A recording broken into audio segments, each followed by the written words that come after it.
میگم بد دردی آقای دکتر. بد دردیه ولی از پیری بدترش هم هست. اون مرگ. مرگ؟ بله، همون مرگ از همش بدتره.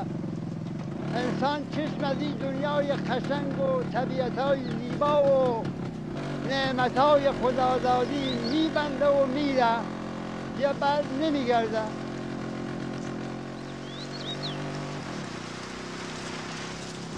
ولی میگن اون دنیا قشنگتر از این دنیا.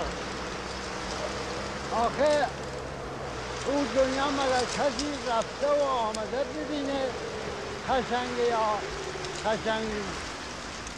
گویند کسان بهشت با حور خوش است، من میگویم که آب انگور خوش است.